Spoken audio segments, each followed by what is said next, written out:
Hello friends, welcome to Amma's Recipe.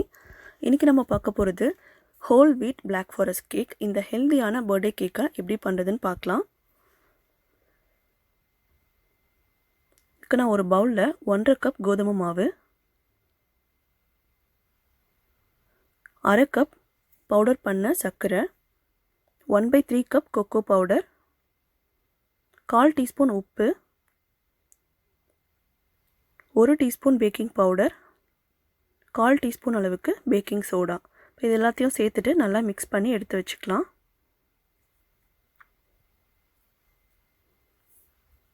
இப்போ அடுத்தது இன்னொரு பவுலில் 3 முட்டை எடுத்திருக்கேன். அதை நல்லா கலந்து எடுத்து வச்சுக்கலாம். நீங்கள் பீட்டர் யூஸ் பண்ணணுன்னு அவசியம் இல்லை, விஸ்க்லேயே பண்ணாலே போதும்.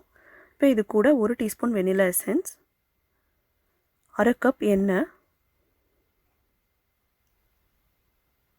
3/4 கப் பால். இப்போ இது எல்லாத்தையும் சேர்த்து நல்லா கலந்துக்கலாம். இப்போது நம்ம ஆல்ரெடி ரெடி பண்ணி வச்சுருக்கிற மாவையும் இது கூட சேர்த்துக்கலாம்.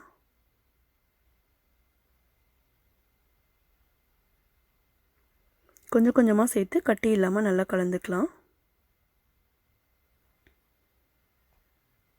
அவ்வளோதான், நம்மளோட கேக் பேட்டர் ரெடி ஆகிடுச்சு.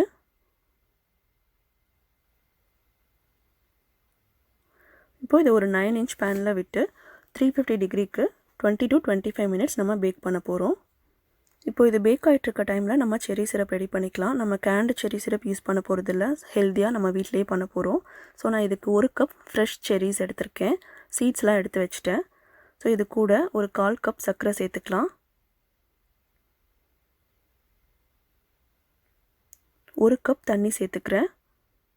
இப்போ இது 3ஐயும் சேர்த்து நம்ம ஸ்டவ்வில் வச்சுட்டு சர்க்கரை கரையிற வரைக்கும் நம்ம வச்சுக்கணும். இங்கே பாருங்கள், சர்க்கரை நல்லா கரைஞ்சிருச்சு. இப்போ நம்ம ஆஃப் பண்ணிவிட்டு இதை நல்லா ஆற விட்டுக்கலாம். செர்ரிஸும் நல்லா சாஃப்ட் ஆகிடுச்சு. இது ஆறினதுக்கப்புறம் நம்ம இந்த சிரப்பை தனியாக எடுத்துக்கலாம். இந்த செர்ரிஸை கொஞ்சம் குட்டியாக கட் பண்ணி இன்னொரு பவுலில் மாற்றிக்கலாம். அவ்வளோதான், நம்மளோட செர்ரி சிரப் சூப்பராக ரெடி ஆகிடுச்சு. இப்போது நம்ம ஃப்ராஸ்டிங் பண்ண போகிறோம். இதுக்கு இன்னொரு பவுலில் நான் 2 கப் விப்பிங் க்ரீம் எடுத்திருக்கேன், ஹெவி விப்பிங் க்ரீம். இது கூட 1/4 கப் பவுடர் பண்ண சர்க்கரை சேர்த்துக்கிறோம்.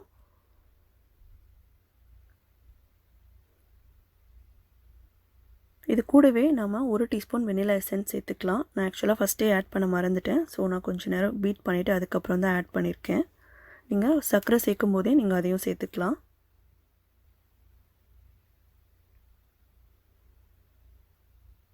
இப்போது இதை சேர்த்துட்டு நல்லா பீட் பண்ணிக்கோங்க. ஒரு ஸ்டிஃப் பீக் வர வரைக்கும் நம்ம பீட் பண்ணணும். பாருங்கள், இப்போ ரெடி ஆகிடுச்சு. இதுக்கு மேலே நம்ம பீட் பண்ணோன்னா பட்டர் ஆகிடும். ஸோ கரெக்டாக இந்த இடத்துல நம்ம ஸ்டாப் பண்ணிடணும். இப்போது நம்ம இந்த ஃப்ராஸ்டிங்கை ஒரு பைப்பிங் பேக் வச்சுட்டு அதில் போட்டுக்கலாம். இன்கேஸ் உங்கள்கிட்ட இந்த மாதிரி ஒரு பைப்பிங் பேக் இல்லை அப்படின்னா நீங்கள் ஜிப்லாக் கூட யூஸ் பண்ணிக்கலாம். நம்ம போட்டுட்டு இமீடியட்டாக ஃப்ரிட்ஜில் எடுத்து வச்சிடணும். வெளியில் வச்சுருந்தோன்னா சீக்கிரமாக மெல்ட் ஆகிடும், நம்மளால் டெக்கரேட் பண்ண முடியாது. இப்போது நான் ஒரு 1/2 கப் அளவுக்கு துருவின சாக்லேட் எடுத்து வச்சுருக்கேன். டார்க் சாக்லேட் நல்லா துருவி எடுத்திருக்கேன். இப்போ நம்மளோட கேக் ரெடி ஆகிடுச்சு. நீங்கள் டூத்பிக் விட்டு பார்த்தீங்கன்னா க்ளீனாக இருக்கணும். இப்போ இது ஆறுனதுக்கப்புறம் நம்ம இதை சைட்ஸ்லாம் எடுத்து விட்டுட்டு நம்ம எந்த பிளேட்டில் டெக்கரேட் பண்ண போகிறோமோ அந்த பிளேட்டுக்கு மாற்றிக்கலாம். இப்போ நான் அதை 2 லேயராக கட் பண்ணிக்க போகிறேன்.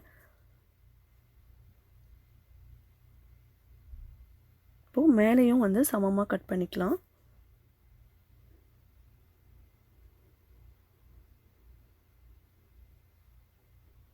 கட் பண்ணிவிட்டு நம்ம ஃபஸ்ட்டு லேயருக்கு செர்ரி சிரப் விட்டுக்கலாம்.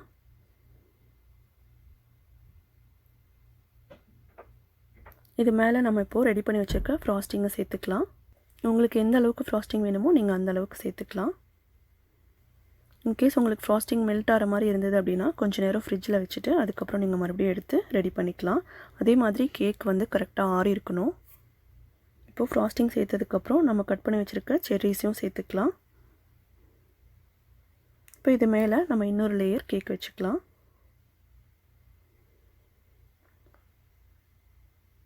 இப்போ இது உடஞ்சிருந்தாலும் இட்ஸ் ஓகே, நம்ம எனிவே அது மேலே ஃப்ராஸ்டிங் போட போகிறோம். ஸோ இதுலேயும் நம்ம செர்ரி சிரப் ஃபுல்லாக சேர்த்துட்டு மேலே ஃப்ராஸ்டிங் சேர்த்துக்கலாம். இந்த டைமில் என்னோடய ஃப்ராஸ்டிங் கொஞ்சம் மெல்ட் ஆகிடுச்சு. ஸோ நான் மறுபடியும் ஃப்ரிட்ஜில் வச்சுட்டு மறுபடியும் இப்போ போட்டிருக்கேன். இப்போது இந்த பைப்பிங் பேக் யூஸ் பண்ணி நம்ம உங்களுக்கு எந்த மாதிரி டிசைன் வேணுமோ நீங்கள் அந்த மாதிரி டெக்கரேட் பண்ணிக்கலாம். அவ்வளோதான். இப்போ நம்ம துருவி வச்சுருந்த சாக்லேட்டை நம்ம இந்த மாதிரி போட்டுக்கலாம்.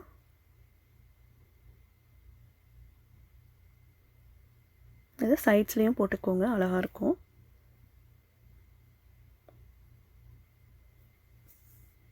அவ்வளோதான். நம்மளோட சூப்பரான பிளாக் ஃபாரஸ்ட் கேக் ரெடி ஆகிடுச்சு. இது ஹெல்த்தியான கேக்கும் கூட, ரொம்ப எம்மியாகவும் இருக்கும்.